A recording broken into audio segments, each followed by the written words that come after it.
while Lee Kuan Yew, for all his strength, was more a political leader. Goh Keng Swee was not that type. He was the one who wants to get things done, build institutions. I came here in 2004. That many of the institutions I was learning to know about, it could be EDB, HDB, whatever, all started with him in one way or another. Either he started them, or in the case of the CPF, he transformed it so that it became a very strong pillar within the Singapore scheme of nation building. How lucky can you get a country to suddenly have someone like that who thought that way? As Rajarana made the assertion, or he quipped that Lee Kuan Yew was like the visionary, and then Goh Keng Swee was like the top civil servant, and then he was the ideas man. That was his kind of description. How much weight do you put? Professor Ooi is an author, historian, and sinologist. He is known for translating Sun Tzu's Art of War into Swedish. More importantly, I wanted to interview him because he was also the first person to write an intellectual biography of Dr. Goh Keng Swee, Singapore's founding economic architect and Deputy Prime Minister. In this conversation, we dig deep into the ideas and the spirit that animated Dr. Goh, and how he and his team of leaders shaped modern Singapore. I hope you enjoy this conversation as much as I did.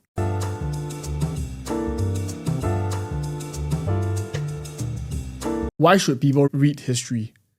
Whenever you meet somebody, you don't know the person until you get some background about him. That's history also, right? Biographical, if you like. And I find if you don't have a love for history, you probably are missing out on very important insights about any subject you're looking at.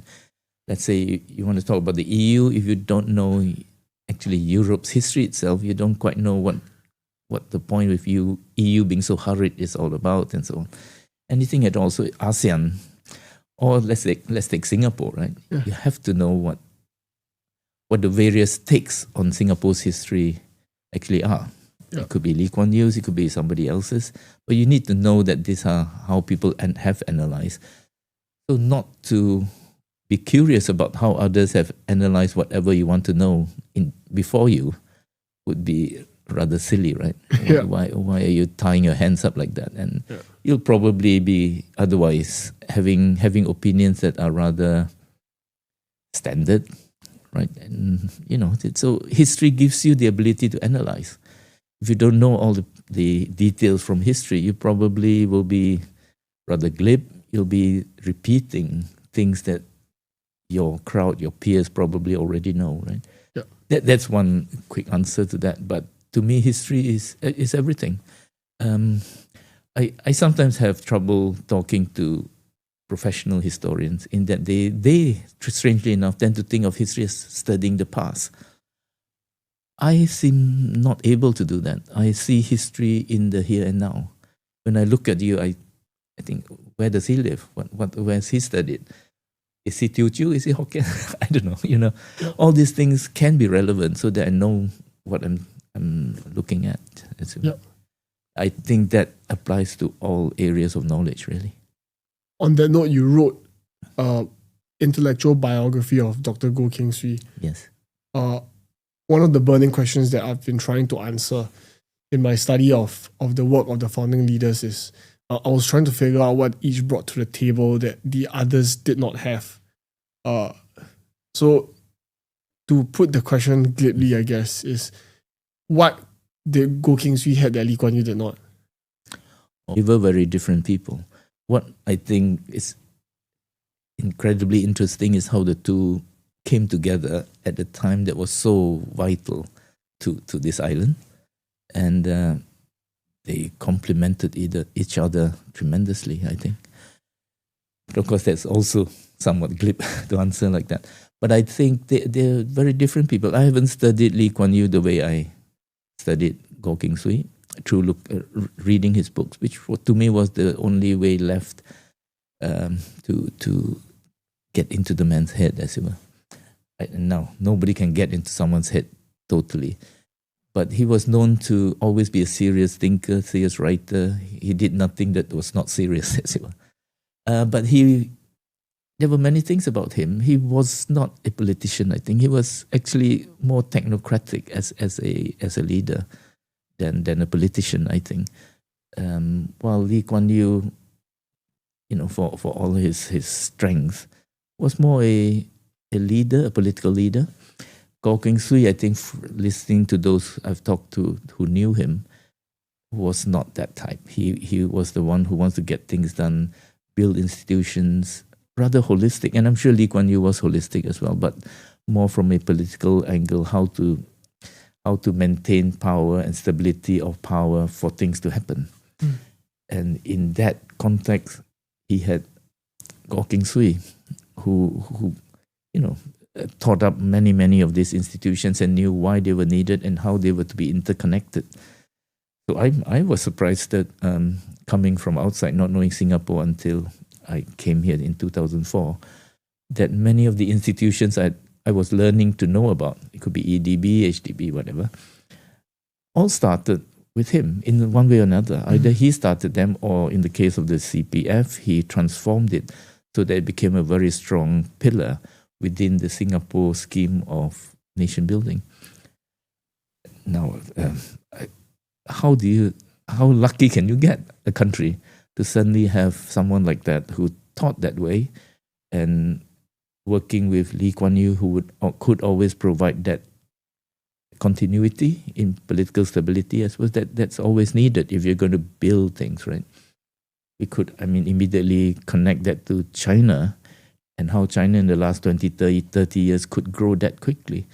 And one can't, in China's case at least, you can't deny the fact that the political stability that they managed to maintain the last 30 years was necessary. If you were dealing too much with political fights all the time, you can't possibly think, on nation building itself. But in your questions about these two men, I suppose one covered certain ground and the other covered others, right? If you look at Lee Kuan Yew's history as minister, so he was economic minister, he was defense, he was education, so he was sort of covering all grounds, and probably, and I'm sure that's true, Lee Kuan Yew could see that he could use this man anywhere. Not that he was always ordering Goh Keng Swee. I think Goh Keng Swee was his own man and he would go wherever he thought was necessary. He went into defense in 1965 because that was what was needed. So he left what he thought was always important, economic growth. And suddenly with a sudden independence, he went straight into defense because that's necessary.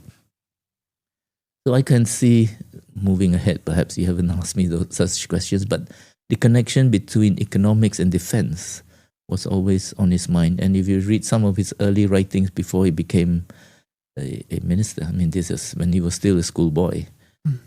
During the Second World War, he already wrote a piece on how Malaya and Singapore should contribute to the defense of England during the beginning of the Second World War, for example.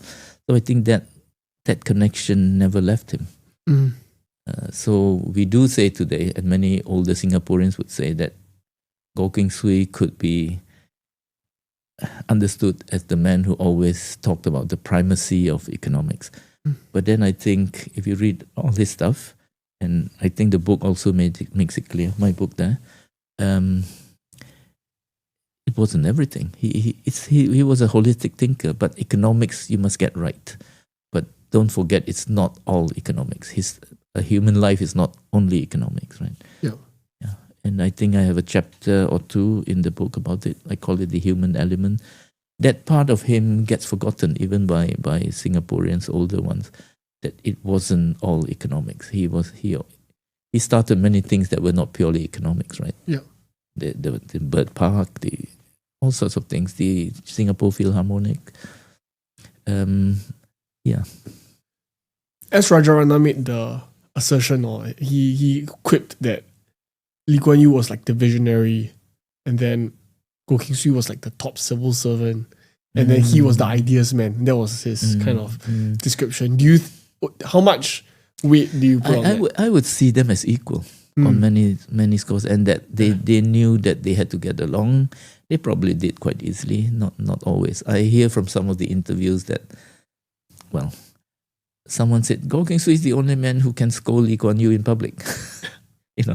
And I have colleagues who actually were present when that happened. Yeah. And I suppose Lee Kuan Yew trusted this man, especially in the early days. Who, as an equal in many ways, not as a politician, but as a nation builder. I doubt that Goh Keng Swee had to always ask for permission to do things. I think whatever he needed to do, he would do. Yeah. And Lee Kuan Yew would be smart enough to just go along, right? Yeah. Or let's say the founding of the Pyramid Club. That I think that was a Goh Keng Swee idea that he learned from having lived in England.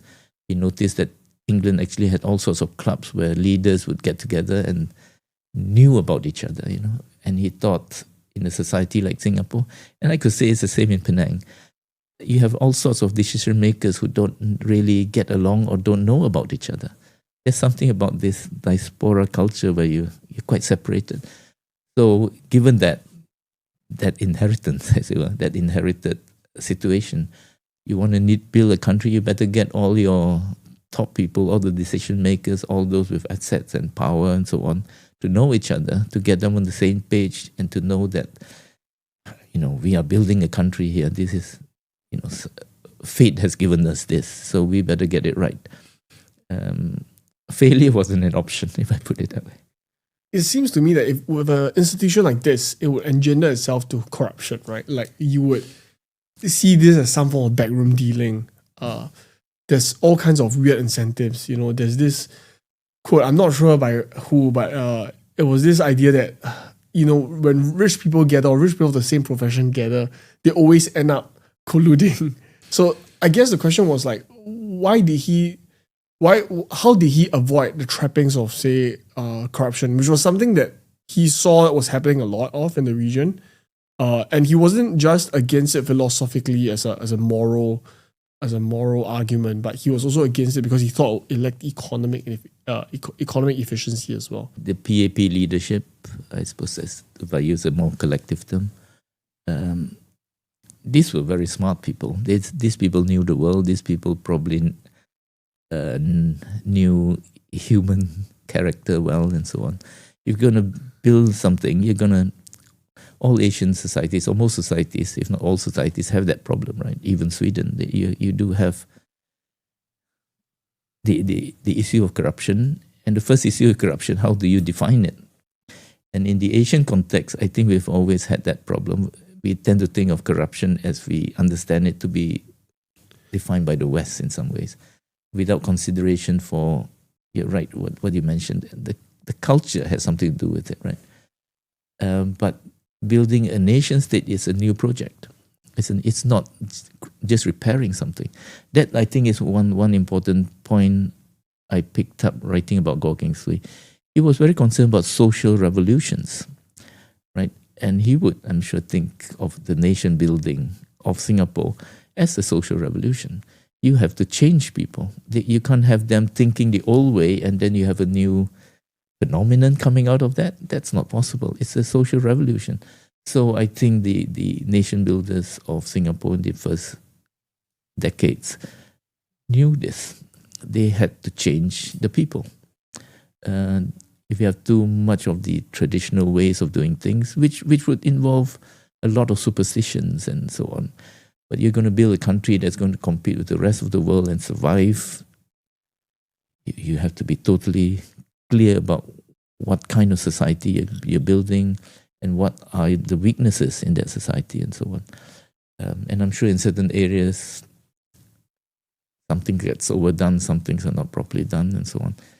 And I tend to think over the generations that come, one can't keep blaming the first generation because they did, in their situation, they did what they thought they had to do. It's actually up to later generations in a new context, including the context of the first generation having succeeded, also bring certain challenges. It's up to them to nation build as well. You can't always just follow the solutions thought up by the first generation. Their solutions were to problems that they probably solved already. You know what I mean?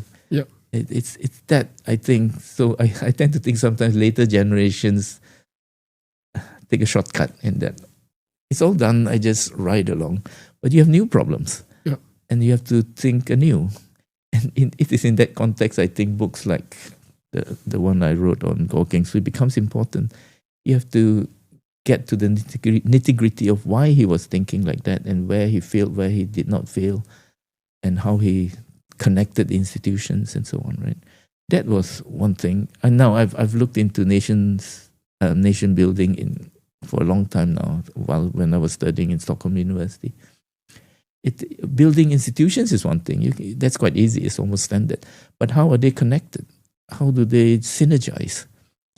And I think if you look at Singapore, it's very well synergized, the institutions and so on. And of course, some would say because it's a small place, but nevertheless, you needed people who could build institutions that were not separate from each other. You can't have a military that's totally different from society. You can't have a housing program that doesn't tie in with other things, you know. It could be, in Singapore's case, maybe ethnic distribution, education. You have to have the schools in the right place. And it's a small society, so isn't there a limit to how many brilliant people you're going to get? You know, all those things had to come in. So I think they were able to think in a rather holistic and pragmatic, if I may use that overused word. They had to think that way. And that's why I call the book In Lieu of Ideology. That's another way of almost saying pragmatic.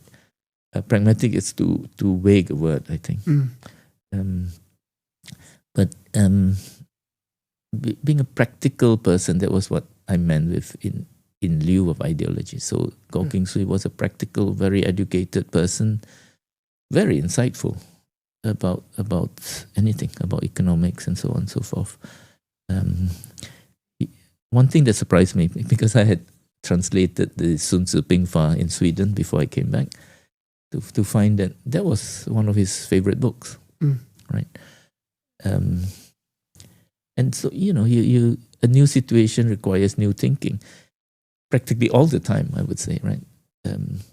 There will be stories about when he was building the SAF, the armed forces, and if I don't know most Singaporeans might have forgotten this, but the first 2 years or so of Singapore's existence, the only armies on the island were the Malayan army and the British army. There was no Singapore, So very quickly you had to build an armed forces into place. So national service, and you get help from outside to very quickly put something into place and so on. That sense of purpose I find extremely commendable in these early leaders. Now, if I may, tangentially perhaps, mention something about why I'm interested in these people. I was born in 1955. I think the tail end of independence coming to the region and so on. And I was always fascinated by those of the early generation, the one before me. I saw myself as the tail end of that generation who, you're born and you're the most educated in your society, in what was going to become a post-colonial society. Who's going to build the next country, next society? You. And there are very few of you. You know what I mean? And what does that do to those people like Goh Keng Swee, Lee Kuan Yew, and so on? They could see their fate. And so this sense of nation building, they're building a new world, basically. They're part of a social revolution that is going to be political in nature, but basically a social revolution. So that's why I like to, write biographies about them, to see how this sense of purpose. I mean, working in Singapore, I've had bosses here who still had that, right? Which amazed me. I mean, fascinated me greatly. Where the whole purpose is Singapore, Singapore, Singapore. Singapore must succeed. That sense of purpose I find interesting, and it's something given to a certain generation. I spoke to Prof. Wang Keng Wu, and one of the comments he made to me, which I find fascinating, was that he said that the idea of a nation state is such a modern concept, and most of us still don't really understand what that means. Exactly. Especially even in a country like Singapore, I think till today, although there are a lot of kind of emphasis on different national values that seem trite and maybe some people say overplay, but if you were to really look at a historical kind of lens, if you take a historical lens, this is a very artificial construct, right? Like Singapore as a country is a very artificial construct. Yeah, I'm glad you bring that up. Now when I'm back in Penang and working with politicians and looking at more closely now at how Malaysia functions, I do get that sense that Wang Kong Wu talks about greatly. The cultural concepts are still there. The ancient cultural concepts are still with us, much less in Singapore than in Malaysia, I would think. And they could be very, very basic concepts like economics. Everyone seems to think they know what they're saying when they say national economics, or even politics, or even nation state, right? And back to what you were asking your first question about history. If we are not curious about history, and especially history of concepts, you wouldn't know what is meant by this thing being new, because this is all you know. So what is it that wasn't this, right? The idea of the nation state, as you know, came out of Europe, where it's a sort of agreement that there is no man's land. Every inch belongs to somebody. There's a clear border. That is your responsibility. On that side, this is mine. That wasn't the case around here, right? Our idea, from what I understand, let's say the Malay polity, the Raja, the Sultan, controlled areas where he had subjects. He didn't control land, he controlled subjects. So that is the line, if I understand it correctly. And economics, as we know, is quite a modern subject, to the extent that when we think back about pre-economic analysis, we wonder how societies functioned when they didn't have economists all over the place and statistics and charts, and right. But of course, it functioned too. And so the culture that comes out of a place that modern times where economics, Adam Smith or whoever, that way of thinking has come in. We think in terms of profits and whatever. We didn't always do this. And, if you think of Marx, say, who assumes that the capitalist wants to maximize profit, right? That's the capitalist. But then when we look at Asian societies, there are many SMEs. That's not what they want. They just want to be able to make a living. They don't want their company to aim to become Microsoft or something, right? There are different ways of understanding economics. So that's one thing again with Goh Keng Swee. He was a great economist and so on, but he didn't always like developmental economists because they simplified the human condition too much. Yeah. Things like that, So if you're not interested in the history of words, in history of very basic words, you're just not going to be able to analyze what you have been born into that you should perhaps be critical about. One of the threads that I've picked up in his thinking, and I think you pointed it out, was that he thought that, and I quote, he thought that many so-called experts in reality lacked concrete knowledge about Singapore and relied instead on abstractions and generic ethical positions to generate arguments. Often, local intellectuals would adopt attitudes from foreigners whose theoretical insights were incongruent to Singapore's situation. Could you give me a sense of, were there any examples that stood to you in which you said that, well, this is a very clear example of his original thinking? I tried to reread the book the last 2 days for this podcast. I suppose one thing I could think of was the what he discussed about the hippie attitudes and so on. But that he saw it as something that Singapore couldn't afford to cultivate in its people, or to have in Singapore. But at the same time, he said it's rather superficial. Those who are attracted to it only in the frills, as it were, and they lack the wish or the knowledge to see the hippie movement in the West as a historically based reaction to Western life. So you sort of import the long hair, the taking of drugs, and so on, which meant something as a protest of some kind in the West, but means practically nothing here. It's just that would be, I don't know if that's a good example, but I lived a long time in the West and so on. And you do see there's so many things that we superficially accept.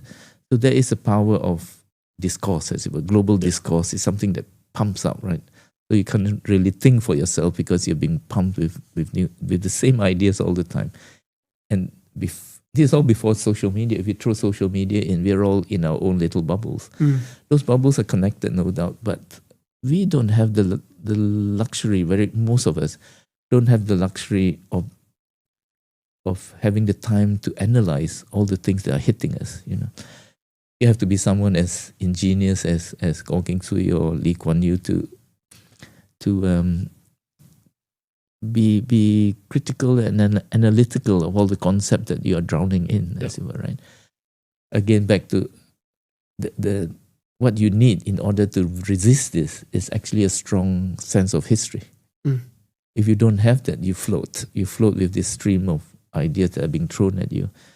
And in the end, you sense that there are powers behind this that are flooding you with a certain idea, right? Now, today, when the geopolitical situation is so mixed up, if I may jump ahead a bit, and we really need to rethink our situation. And I now I was seeing some mass media thing about it, about how Singapore won't last and so on, right? All those to me are just signs that in the present moment we are in a very uncertain time, right, globally, as we know. And for me anyway, who loves history, I noticed that many of the new generation don't seem to think of the formation of Singapore and Malaysia and so on as products of geopolitical conflicts. We somehow think we're essentially necessary. Singapore is somehow essentially needed. Malaya is essentially needed. Malaysia is essentially needed. But these are all geopolitical contingencies. And that keeps going. So we shouldn't be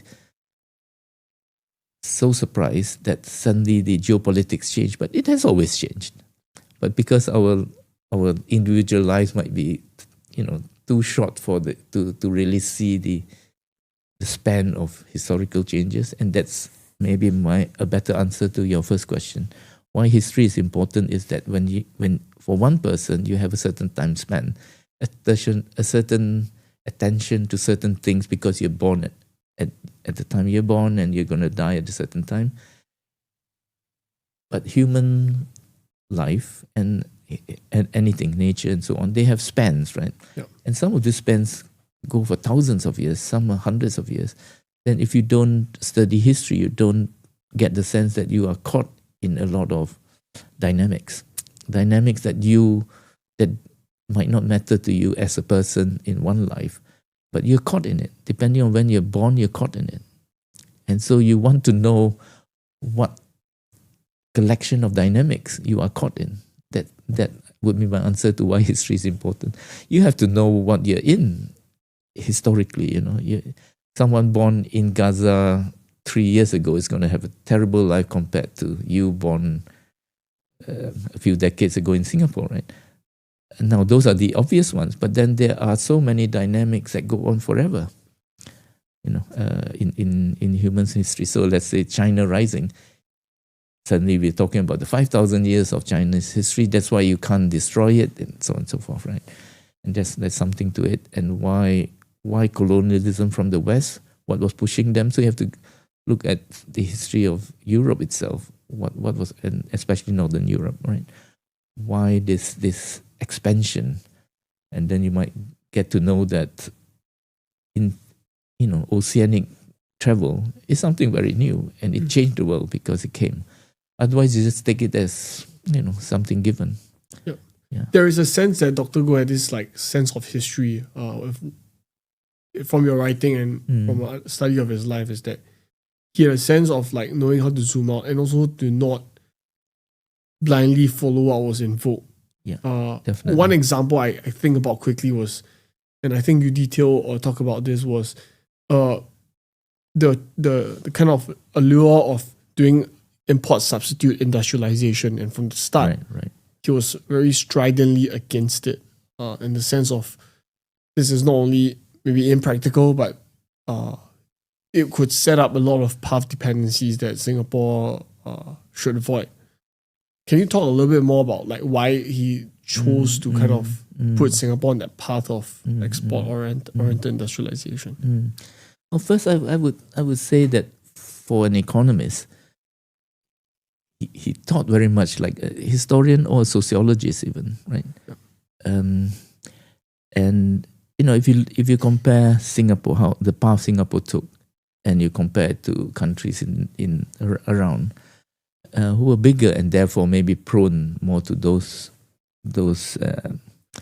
ways of acting, which is rather defensive, territorially defensive. And when you're territorially defensive, you're probably going to think about how to save your culture, and then you very quickly try to define what that culture is that you're trying to save, and then your sense of economics, it wouldn't be like Goh Keng Swee, right? This top graduate from LSE, right? You're probably thinking of basing yourself on what you actually see. So you see imports of English goods, and you find that your people are not producing this. Maybe that's not so good. Maybe we should produce. That superficial way of thinking about economics. So you would go quite naturally into import substitution. Let's stop buying Milo from England. Let's make our own Milo, and so on. But it took a long time for England to be able to send Milo to you at this low price, and they control the whole market of the world, and so on and so forth. So you can't just take over like that, right? Now, I think what made Singapore different, partly the leaders as well, of course, but maybe the size itself and the history of Singapore being a port for the British and so on, display in international trade is what you have to keep doing. Now, not all countries did that. They tended to isolate. They wanted to protect not only their economy, but their culture, whatever that might be, right?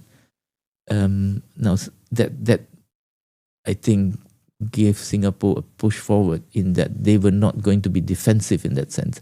If you're a small island, maybe your defense is quite a simple matter. You just create an army to make sure and control your borders and so on. But in the end, it's economics, right? And you are born out of the colonial system of the West, and now as they are falling due to their internal fights, it's a new situation. So how do you build for the future? You still have to use the power that the West had created, namely international trade. Now, even 60 years later, we have to think of I would like to say one of the strongest forces ever created by man, ever, is the system of international trade. It's so powerful that when the Soviet Union and Mao China, under Marxist thinking, tried to create their own, they just failed. They couldn't. The Western or Anglo-Saxon, if you like, Anglo-Saxon controlled international trading system was just way too strong. And they can crush you in the end, right? You can't fight them too long. And you can see why my personal take on it is why China has succeeded so well.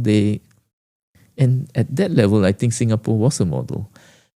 How to build a country is you have to accept the fact that the Anglo-Saxon-based world had created a global economic system that is so powerful, you have to play along with it. And Singapore never went against that, right?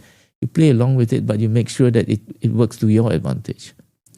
And I think China after Mao saw that, right? You can't fight this giant. You can be part of it and learn from it and so on. And in the case of China, when we talked about how institutions have to be integrated, I think for China, you're rebuilding an empire that had been totally crushed. And what was the logic for them for institutions to rise that could support each other? You can't build them separate of each other, right? So I think some of the SOEs that the communist parties created, they didn't work well together. But if you have something already working rather well outside, meaning the international trading system, you mirror that and you use that as the logic for institutions to grow in an integrated fashion. That's my simple way of putting it. Now, from there, I would like to also say that we have to realize that when in many countries, the nation builders that suddenly came in, it could be Tunku Abdul Rahman, it could be anybody, they're amateurs. They don't know what they're doing. So back to your question about the concepts that come in, they're not all brilliant scholars. They just make do. And of course, once they make do, they make a lot of mistakes, and those mistakes come to be the things we have to live with forever, kind of thing. So it's up to the next generation to correct. We're better now. Next generation should be better at knowing what's gone wrong, what's gone right, and then it's an endless process. And I think Singapore was blessed in that sense. Small but important. Its location was always important. That's why the British had it. And the first generation leaders of Singapore knew where the strengths were. You couldn't build your country as if it were Malaysia, right? Now, this is interesting. We'll have to, since we're talking about Goh Keng Swee, he wasn't very keen on the merger with Malaysia unless it led to a common market. For Singapore as an economy, you can't just join Malaysia and then become what? It must be to Singapore's advantage too. And that's why he was always, during those 2 years, fighting for a common market, which his cousin, apparently Tan Siew Sin, was against. And so when things got really bad politically as well, to split to Goh Keng Swee was a perfectly rational idea. And then Singapore, as an economy, will build itself. And they succeeded. So it's like one of the amazing stories of modern times, really. One of the questions I had about the common market that he was so so fervent about, like that was like kind of the central reason as to why he would do it. For someone like S. Rajaratnam, like that was, he thought that it was historically, like maybe I'm not using the right words here, but he thought that was inevitable that Singapore would merge with Malaysia, partly because I think Rajaratnam himself was born in Malaya. Yeah. The question would then be, could there have been actually an alternative path or another version of history where the common market was actually practical, or was it just structural constraints that made it impossible for this common market to manifest itself? I think if our nation building had Malaysia's especially, was not a nation-based, but a state-based, economy-based concept, it could have worked. I think what would have concerned Goh Keng Swee was Singapore wasn't just swamps when it became independent. It was already the most urban place around, right? And modernity is urban, whether we like to think so or not. I might be 10% wrong in that, I think, but largely. And Singapore was it, along with Penang and certain other places. Not many modern cities around in the 50s, right? And so modernity, modern economies run on urban mindsets and urban ways of organizing. I think that's important. So back to what I was saying, that social revolution was always important to him. You have to look at the social revolution. So I think he's written here and there about, well, one thing that's become controversial is that when you want to talk about modern Singapore, it has to start with Raffles, because Raffles coming was a social revolution. Changed the way people did things. That was what he meant by social revolution. In what way? It was the coming of modern ways of doing. It was the coming of international trade. It was coming of an empire that was going to control the seas, right? And Singapore was part of that project, right? So I've written elsewhere that if I use the term political economy, right? So, and if I latch on to Wang Ganggu's term national empires, we used to have empires which were based on a family. But the empires that the British and the Dutch started, they were not. They were nation states becoming empires, right? And so they deal with economics. So the political economy of England was what the colonizing of the world was about. If I put it in simpler terms, right?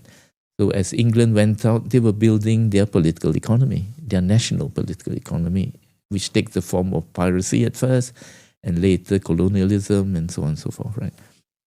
And Singapore was part of that. So Singapore was part of the building of the English political economy. You know what I mean? So when Singapore became independent, now Singapore has to make use of those processes, the dynamics that were going, and transform them so that they support Singapore society itself, independent Singapore itself. So how can you turn this fringe bit now of the English political economy into a local economy based on the Republic of Singapore? You know what I mean? So you make use of whatever dynamics were playing to your advantage. But you have to know this, right? And you have also to be clear that power had been exercised on you for quite a long time. So it's still exercise of power. Do you just fight it or do you make use of it? Right? And I think Singapore went the right way. Now when we look back, hard to deny it. They did not go against England on all fronts, which many countries tended to do once they gain independence. You have to hate the colonialists. But of course, the colonization of Singapore wasn't a violent one. We don't have this history of massacres by the British, by the Japanese, yes, but not the British, right? So the advantage of hating your colonial power wasn't really something that Singapore could make full use of, because there is no that kind of history. It wasn't that bad, if we put it that way. I like to say I'm from Penang, so I would like to say that my grandfather wouldn't have come to Penang if the British hadn't come first. So we have to think colonialism means different things, right? So the Strait Settlements as a colony isn't the same as the colony of India. Yep. So we have to be clear about that, right? So, you know, and I suppose in Malaysia, part of the inter-ethnic tensions that keeps going is part of that. Because the migrant people, if we call it that, they were urban. And they when they came, they were part of the modern economy. It could be mining, it could be the plantations and so on. They were all part of a global mindset of supply chains and so on. Urban and educated and globally conscious. That's important. Singapore had loads of that in the first generation of leaders. Right? The common market for Singapore, if you don't have a common market, you're probably going to be controlled from KL. That was important for the Singaporeans, I think. We can, from Singapore's side, they will be thinking, we can take part in the building of Malaysia, but we can't be controlled by you. Right? And until today, we still have this problem, right? How many states are there in Malaysia? 13 or is it 3? You know, it's a federation on a federation, right? Yeah. It's a consociation, or what do you call it? Confederation in some sense. And that's why during those days, Lee Kuan Yew was always prime minister. He was not chief minister, right? That was very important to them. That when Malaysia was formed, it was formed by four signatories. Not Sabah and Sarawak are not like Penang and Malacca and any other state, right? That thing was important, and it has to do with the self-image of Sabah, Sarawak, and Singapore. So they were joining with eyes wide open, knowing that the greatest political power will probably be Kuala Lumpur. So we have to limit that. And for Singapore, the most modern city around, you're thinking more in modern terms of a state being an economy. Yep. Yeah. It was very interesting as I read about the history of separation and merger. Merger and separation was that the leaders were clearly very, almost, how do I say, clinical or calculated in the way they understand Singapore's merger with Malaysia and eventual separation. I think for many of us younger Singaporeans growing up, it was kind of seen as a historical inevitability. Like, you know, we tried and it failed, and then therefore we're out. But the more you read about it, then you realize that actually they were very clear-eyed as to what their relationship was. And I think you've pointed out to that. And in a sense, they captured a spirit of not being too captured by ideology, which I think is not I think it's less common than what people think would assume, right? I was quite surprised by how almost non-ideological Dr. Goh was. Ideology is, of course, a big word, and I like to.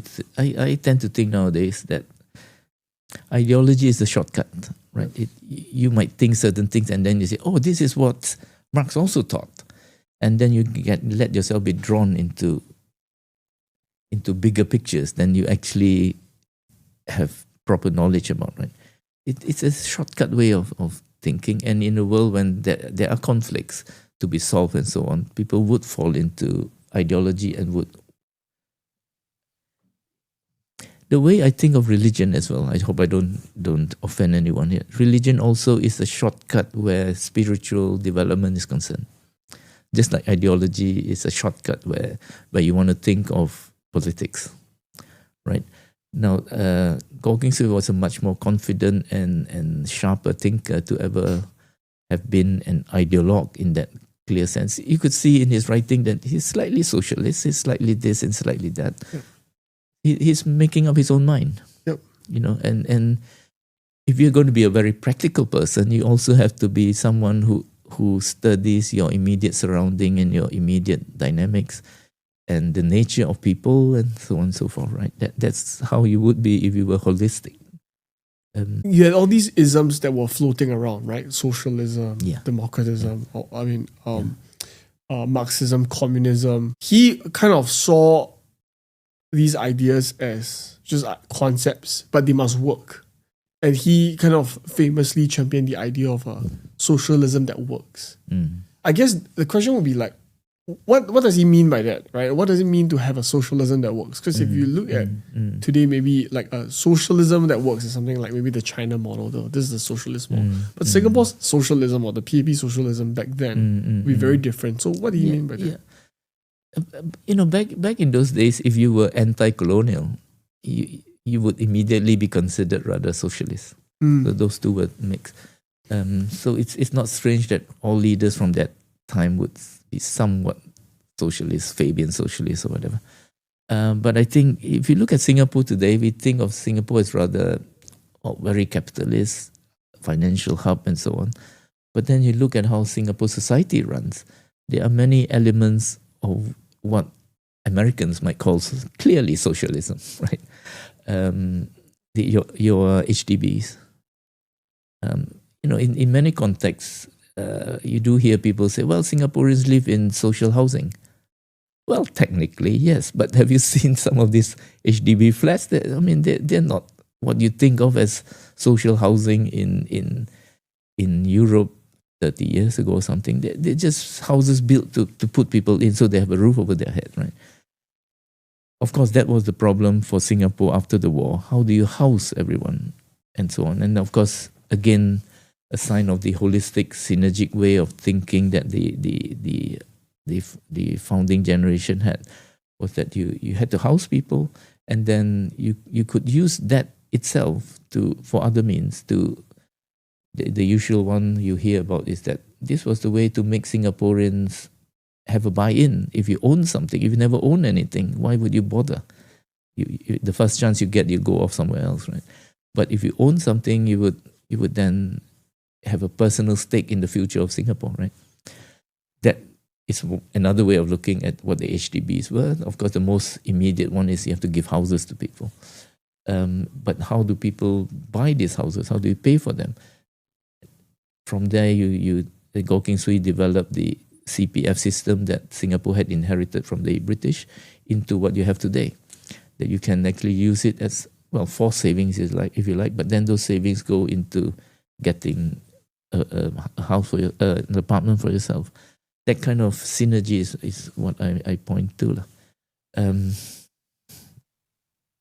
So that those clearly is socialist, if you like, because the state is coming in and building houses for you, subsidized price and so on. And then you have your hospital system subsidized, education subsidized.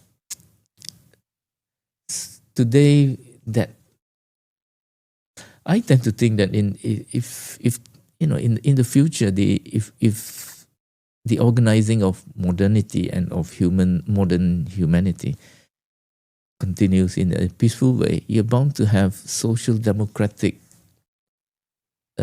thinking in how you organize, right? Because you're organizing from masses, from poor to rich and so on. How do you organize all that without chaos breaking out? You have to have means of social democratic means of helping people. Like in Singapore's case, you have the highest home ownership in the world practically, right? And that gives you a stability that shouldn't be underrated. That would be one example, I think. And a lot of subsidies, right? So if I put it this way, Singapore is very much into state building more than nation building. We use the words very loosely. I would introduce the term country building instead of nation or state building. Country building is the neutral term. Singapore is very much about state building. You have to create a very strong state, and as that state gets created, the organizing of society happens. And then along the way, if enough time goes by, Singaporeans would have enough common experiences to start calling themselves Singaporeans. Because nobody else has this, just you and me, that kind of thing. So it's state first, and you build the state and the nation follows. In many other countries, you define this nation, and then the state project is how to help this prescribed nation. That would be the Malaysian model, if you know what I mean.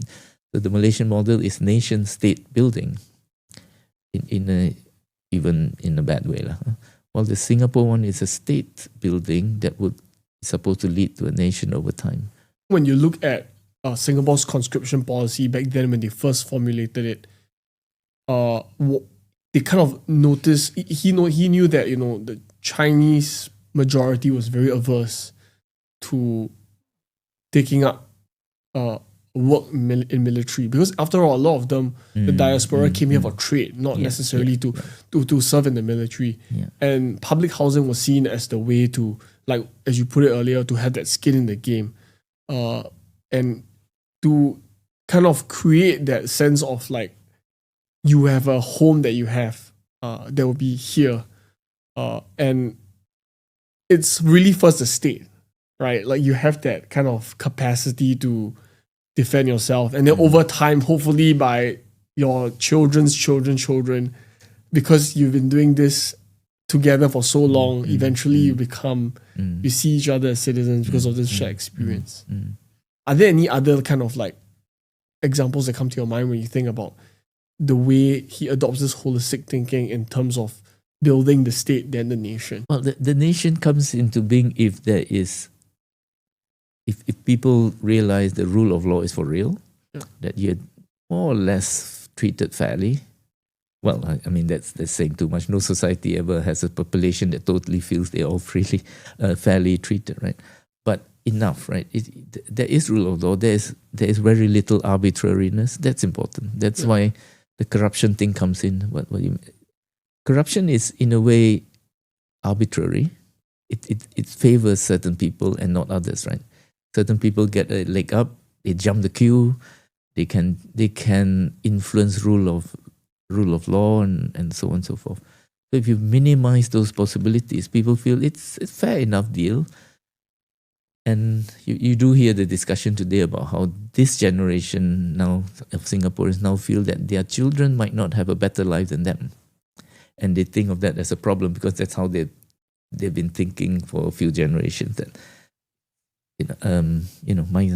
I didn't go to Harvard, but my son will. But then they forget that after Harvard, what's your grandson going to go? Something better than Harvard? Somewhere that whole rhetoric and that part of state building gets accomplished. But you can't keep having the same logic for something to happen. I would think also why socialism does play a role, socialist thinking does play a role in nation building in the third world and Singapore. You see the influence of history here, right? So if socialism or Marxism or whatever, they are ideologies that brings in the whole of human history itself. In the case of communism, it brings in the whole of human history. Socialism doesn't have to go that far, right? But if you need to know what colonialism was in this part of the world, how it happened, and so on, and why were ships suddenly so important, why were traveling by sea so important, and so on, then you sort of, if you're going to build a country, you have to know what all these forces are. Again, back to what I was saying earlier, this spans of time that go way beyond one person's lifespan has to come into the calculation. So someone brilliant like Goh Keng Swee would be seeing all this. So to the extent one could say he has socialist leanings, is because, well, Singapore was a port. You have a lot of poor people, and they need housing, and they live in poor quarters, and he was one of the first civil servants to ever do surveys on poverty in Singapore and so on. So that's interesting about him. So he's not just an economist. He's, at most, maybe you could say he's a socio-economist, if that helps. But very much a sociologist. He's not your what do you call it? The econometrist. He had this idea that the citizens had to be shaped, that a country or the government of a country must do its job to shape the beliefs, the norms, and the mores of its people. Right. If you tell this to a Westerner, they think this is like propaganda or brainwashing, right? To a certain extent. Yeah. But to him, it's like it's necessary to do that. Yeah. I think Westerners forgot that happened to them too. Right? So, yeah. Again, without history, you are what you're born in, and this has always been the case. But again, the social revolution idea, right? If you're going to build a new kind of society, which a new nation had to be, which Singapore in 1965 had to be, you can't do it using old ingredients. You have to have a process that changes people and make them realize this is what we're doing. Are you in or out? This has to be done. Now that need for new nations, I think, is hampered by if you have too much democratic thinking from the start. If you're going with democratic thinking, how are you going to get the social revolution that the state needs to create? So nation building, we don't like to think like that, but nation building is an elitist undertaking. And that's what I meant again. When you have an elitist undertaking without experts, you're in trouble. Right? And you're just going to go back to whatever was. I tend to think Malaysia has that problem of being a democracy where you did not have a proper social revolution. So if it's about counting votes, you're going to fall back to the traditional way of thinking, traditional unity and not national unity. You'll have ethnic, communal identities and interests that are not national ones, right? So that's what Malaysia suffers from, and that's why we are always ruled by coalitions. Malaysia has never had a party with majority power. It seems to me that you need some form of like Kuznets curve for democracy, right? Where like maybe at a certain level of education, income level, material standard of living, then it will make sense for you to kind of embrace democracy wholeheartedly. Whereas if you introduce that too early, maybe before you have the kind of standard, I suppose, then you tend to undo or unravel that national project. But you do see the problem, right? It's like chicken and egg somehow. You need a new state that creates a new economy, a new national economy, a new sense of identity. Maybe that's one term we have to throw in here: the national economy, the building of a national economy. It's not about state and nation only. How do you build a national economy that keeps growing? And perhaps that's what one has to put in a discussion about Goh Keng Swee. It's not state, it's not nation. It's a national economy that provides stability in all directions, right? In Singapore, I think it's easier to see that.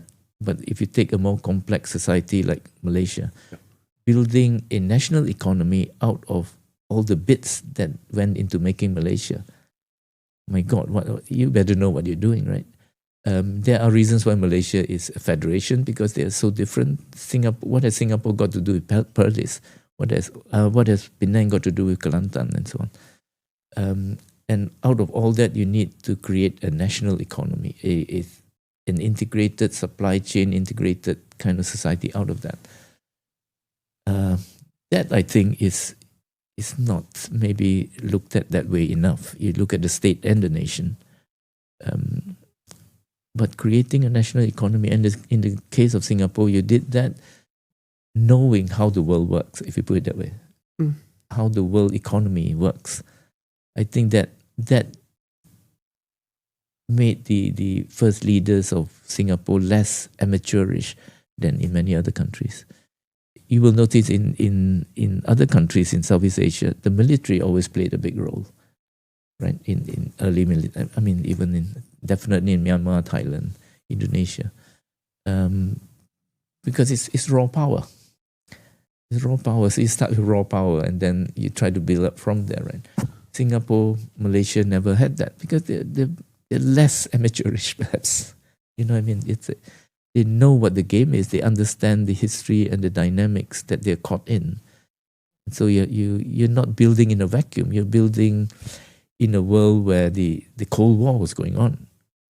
And the Cold War couldn't be fought out as a hot war because it'll kill us all.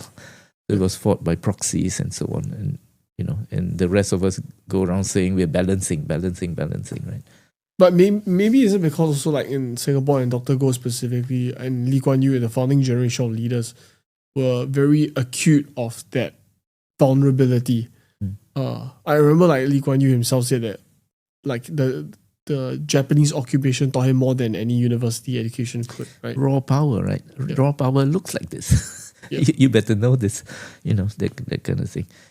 And maybe what's happening in the USA under Trump is that the raw power is showing itself. Yeah.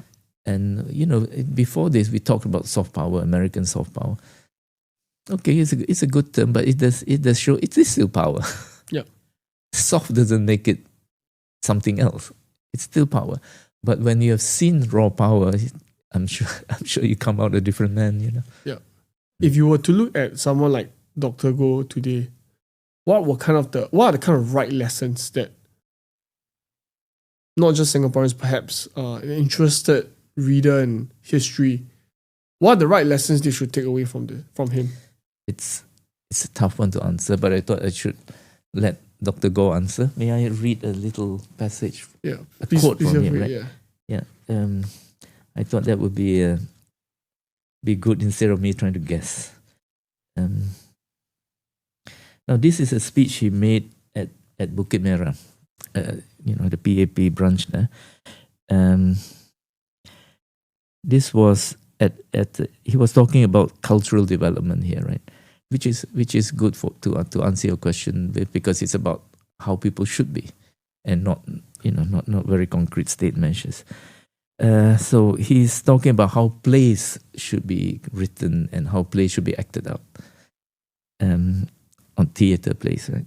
Firstly, the themes of the play should be in keeping with the realistic life in Singapore and its multiracial, multicultural, and multi-religious spirit. Secondly, they must discard the crazy, sensual, ridiculous, boisterous, and over-materialistic style of the West. In the same way, the feudalistic, superstitious, ignorant, and pessimistic ideas of the East are also undesirable. Thirdly, they must emphasize the spirit of patriotism, love for the people and for the sciences, and cultivate diligence, courage, sense of responsibility, and a positive philosophy of life. Fourthly, they must be free from crudeness in production, opportunism, monotony, vulgarity, copying, and backwardness. Fifthly, they should provide noble, healthy, and proper cultural entertainment for the people. Now, this is quite broad, right? But it does bring to the fore that people would see that Goh Keng Swee wasn't just about economics. One would say, is economic the end, or is it building a sound society the end? I think why I picked this passage is that you can see economics is not the end goal. You need it to function, but there is a purpose to this. And it is not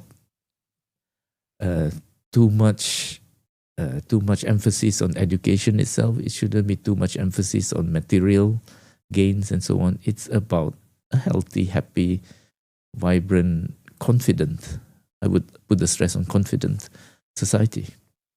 And maybe the challenges for the Singapore of today is actually to relook at what the goals once were thought out for us, for Singaporeans, and see where certain things haven't really worked out, And then with history, you will see why they didn't work out, but it was still necessary to do it that way. And with the risk, and the risk is always real, that you overshoot, right?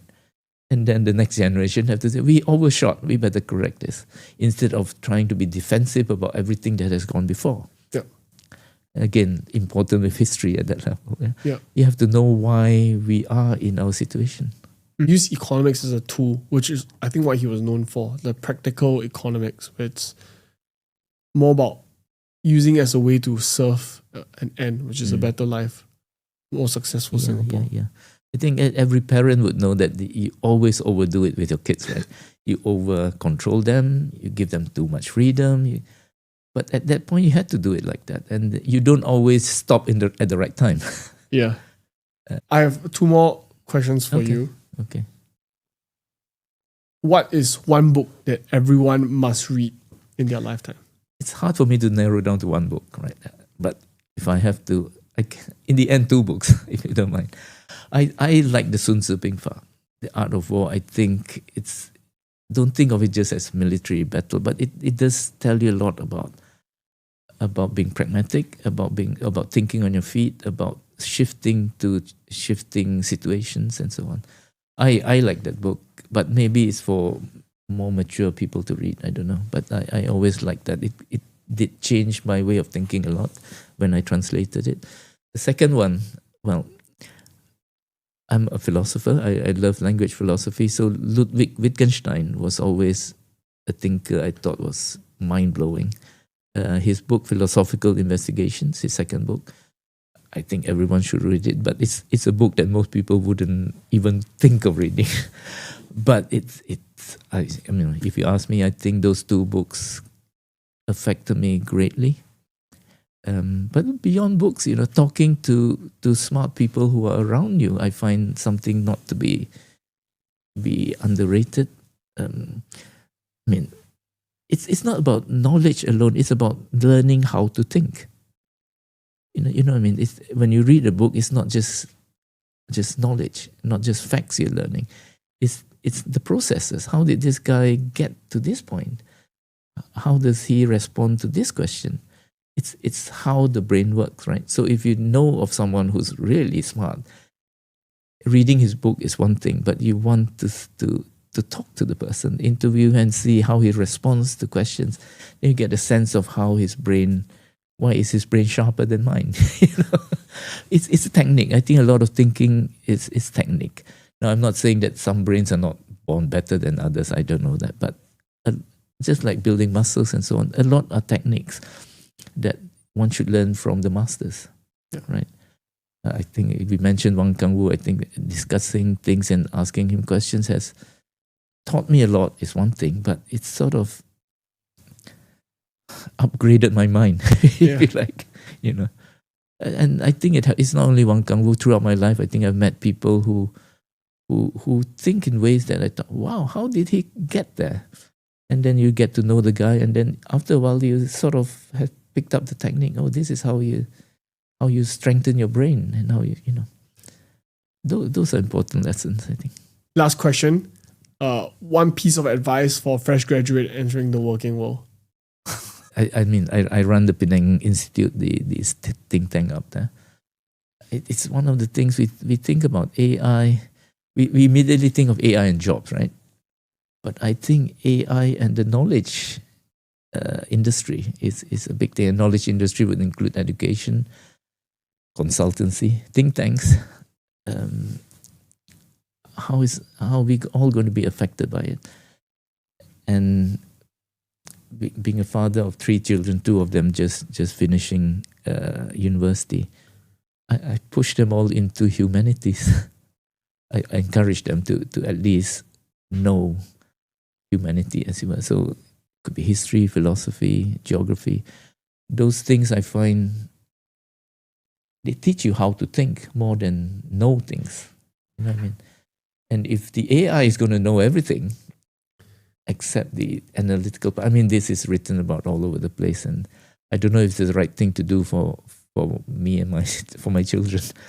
But I can't think of anything else. Whatever they go on to do, they must know the humanities at some level. Yeah. Because we are being mechanized, right? Machines are taking over. Skynet is here. And AI is growing so fast. It's gone into videos. It's now that we now can't tell if a picture is should be believed or not, right?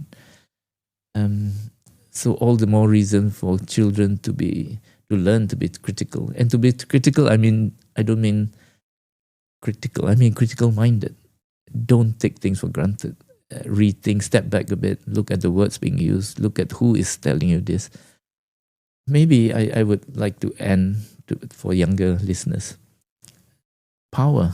I think we have to start studying properly what power is or what power are. It's all sorts of things, right? And I think people are not conscious enough anymore about that. I think during the Cold War, for all its faults, when we had left and right and so on, it allowed for people to be critical of everything. But it's bipolar, so it's not always that good. But in our time, I think we should, any word that you use, you should look twice at it. Who created this word? Who coined this word? And why is it always used by these people and not those people? You know, I think I don't know what else to tell young people, but be conscious of power. With that, Dr. Wee, thank you for coming on. Thank you, Keith. Thank you for listening to today's episode. If you are watching this on YouTube, please consider subscribing and turning on notifications for whenever new episodes are out. If you're on Spotify or Apple, it would help us greatly if you could leave a 5-star review on those platforms. Once again, thank you for tuning in to the Front Row Podcast.